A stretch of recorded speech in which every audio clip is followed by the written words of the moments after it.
Halo Combat Evolved is one of the most important games ever made, not only because it revolutionized console shooters, but made them more standardized for the rest of the industry.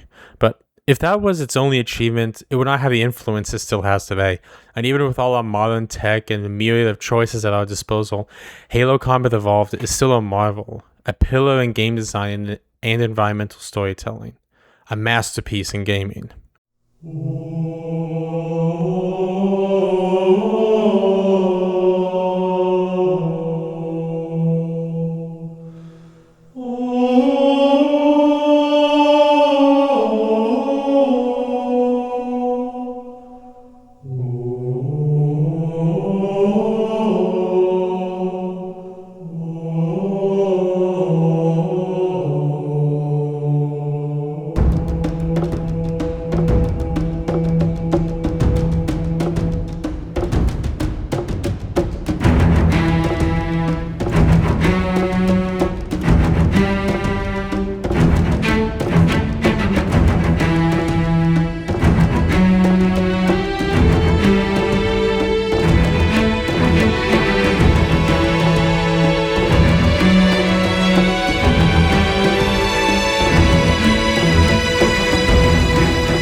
We awake from cryosleep aboard the Pillar of Autumn.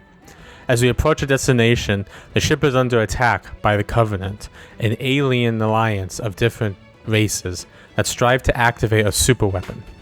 The invasion forces us to crash land on a mysterious ring world, a distant world on the edge of our galaxy, the Halo Ring. It's an incredible artificial ring world built for a mysterious purpose unknown to us.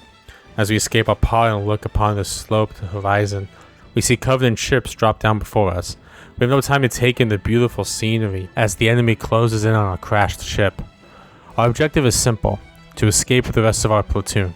And from this point, the story takes a back seat as we are immersed in the world of the Halo Ring.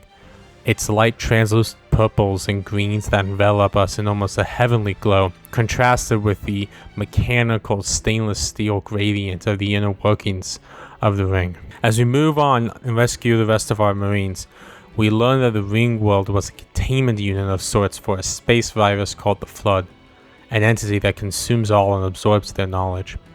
In the end, we have to escape the ring while we set the Pillar of Autumn to self-destruct and eliminate the threat.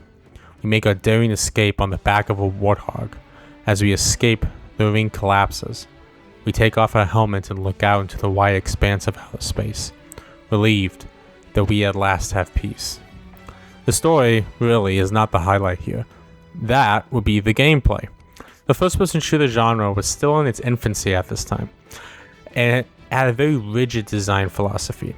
There were often shooting galleries where the enemy would stand in place or move to a place where it could shoot you, like in Doom. Halo was different. Each enemy AI was different so that they have different styles. The grunts were weak, but had power in numbers.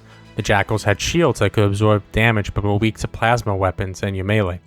The elites mirrored the player in their ability, and the brutes came in pairs and fought together. The individual AI was amazing and made each encounter more unique.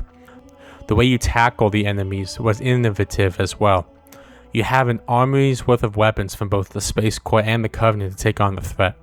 You have your pistol, the battle rifle, rocket launchers, snipers, energy weapons, shotguns. You can only hold 2 weapons at a time, so you're encouraged to change and swap out your loadouts as the game progresses. Sometimes you have a myriad of options at your disposal. You can take the battle shotgun, the pistol, or the rocket launcher and deal with threats like Rambo. Or other times when you're out of ammunition, you're forced to use the Covenant's weapons, which have interesting playstyles but don't have ammo drops, so you're forced to swap them out whenever yours runs out. It's just the small details that when it all comes together, it just works. Like how a grunt will run towards his friends when stuck with a plasma grenade, or how an elite will kamikaze you when stuck with a plasma grenade, or how you can skip massive portions of the level by taking over enemy ships. The game is an FPS sandbox that hasn't really been replicated since. And the music, the music! The music of Halo is utterly iconic. There is a reason that the main theme has been memed to hell and back. It encircles you in mystery on the title screen. It picks up in the heat of combat. It's It's somber and atmospheric when you land on the ring and when you're exploring abandoned monuments, and it's tense when combating the Flood. The Master Chief is also an amazing character as well. He's a genetic super soldier, but he defends, he doesn't attack.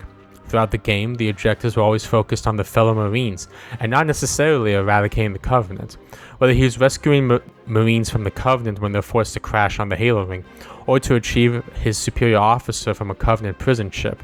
His unwaveringness towards his duty is a pillar of his character, and despite having to leave many Marines behind, he still did what was right in the face of adversity. He never wavered in his duties. To be frank, this game is a masterpiece and holds up tremendously today. It truly feels like a world with its own lore and secrets to discover. I know that sounds like some shit a breadtuber would say, but it's true. I love playing video games, not interactive movies with unskippable cutscenes, unlikable characters, unkillable characters, and with forced DEI incentives from global trust fund managers. I simply put my game into my console and I play. The world is mine to control, to explore, to defend, to create, and perhaps ultimately to destroy.